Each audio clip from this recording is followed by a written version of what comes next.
ഞങ്ങിപ്പോൾ ചില്ലറക്കാരൊന്നും അല്ല കേട്ടാ. ആവോലിക്ക് ഞങ്ങളിങ്ങനെ കൂട്ടുള്ളൂ. VIP കളിയാണ്, കളിക്കരുത്. അപ്പോൾ അതേ ആവോലി കൊണ്ടുവന്നിട്ടുണ്ട് കേട്ടോ. അപ്പോൾ ഞാൻ അങ്ങനെ വെട്ടിത്തേച്ച് കഴുകി എടുക്കണേ. ഇതൊക്കെ കാശ് കൊടുത്ത് വാങ്ങാൻ വേണ്ടി എൻ്റെ പൊന്നി ആരെക്കൊണ്ട് പറ്റും, അത്രയും വിലയാണ് കേട്ടോ ഈ മീനിന്. പിന്നെ ഈ മീനൊരു കാര്യമുണ്ട്, വെട്ടിത്തേച്ച് കഴുകാനും കുറച്ച് എളുപ്പമാണ്. കാരണം ചേതമ്പലൊന്നും ഉണ്ടാവില്ല, ഒരു ഗിൽറ്റ് പോലത്തെ സംഭവം മാത്രമേ ഉണ്ടാവുള്ളൂ. പിന്നെ ഒരു 2 ദിവസം ഫ്രിഡ്ജിൽ ഇരുന്നേച്ചത് കൊണ്ടിട്ട് ആ ഗിൽറ്റും ഇല്ല. അപ്പോൾ നമ്മൾ ഇന്ന് ആവോലിക്കറി വെക്കാൻ പോണത് പ്രത്യേകം എടുത്ത് പറയേണ്ട ആവശ്യമില്ല, നിങ്ങൾക്ക് അറിയാമല്ലോ ഞാൻ എപ്പോഴും എങ്ങനെ വെക്കണത്. തേങ്ങാപ്പാൽ വിനാഗിരി ഒഴിച്ചിട്ടാണ് കേട്ടോ വെക്കണത്. 2ാം പാൽ ഒഴിച്ചു കൊടുത്തിട്ടുണ്ട്. തിളവന്നപ്പോഴത്തേക്ക് മീൻ കഷ്ണങ്ങളും പെറുക്കിയിട്ട് കൊടുത്തിട്ടുണ്ട്.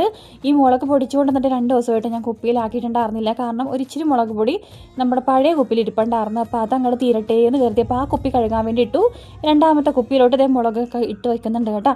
അങ്ങനെ നമ്മുടെ മീൻകറി റെഡിയായി. നമ്മൾ മീൻകറിയും കൂട്ടി പിടിക്കാൻ പോണത് പൊറോട്ടയാണ് കേട്ടോ. പൊറോട്ടയും മീൻകറിയാണ്. എപ്പോഴും നമ്മൾ പൊറോട്ടയും ബീഫും പൊറോട്ടയും ചിക്കനും ഒക്കെ അല്ലേ കഴിക്കണം. ഇന്ന് പൊറോട്ട മീൻകറിയും കൂട്ടി കഴിക്കാമെന്ന് കരുതിയേ. പിന്നെ അതുപോലെ തന്നെ മീൻകറിയും മറ്റേ റൊട്ടിയില്ലേ, നമ്മളിങ്ങനെ കനത്തിൽ ചുട്ടെടുക്കൂലേ, കൈ വെച്ചിട്ട് പരത്തിയിട്ട്, അതും കൂട്ടി കഴിക്കാനും നല്ല അടിപൊളിയാണ്. പുട്ടിൻ്റെ കൂടെ കഴിക്കാനും നല്ല അടിപൊളിയാണ്. പക്ഷേ ഇതേപോലെ പൊറോട്ടയുടെ കൂടെ കഴിക്കാത്ത ആൾക്കാരുണ്ടെങ്കിൽ ഒന്ന് കഴിച്ചു നോക്കണേ. അതും ഇതേപോലത്തെ നല്ല തേങ്ങാപ്പാലൊഴിച്ച കറിയായിരിക്കണം കേട്ടോ. ഇനിയിപ്പോൾ ടേസ്റ്റിൻ്റെ കാര്യം എടുത്ത് പറയേണ്ടതില്ലല്ല, ഭാരം തന്നെയായിരുന്നു കേട്ടോ. അപ്പോൾ വീഡിയോ ഇഷ്ടപ്പെട്ടാൽ ലൈക്ക് ചെയ്യണം, സബ്സ്ക്രൈബ് ചെയ്യണം. അപ്പോൾ അത്ര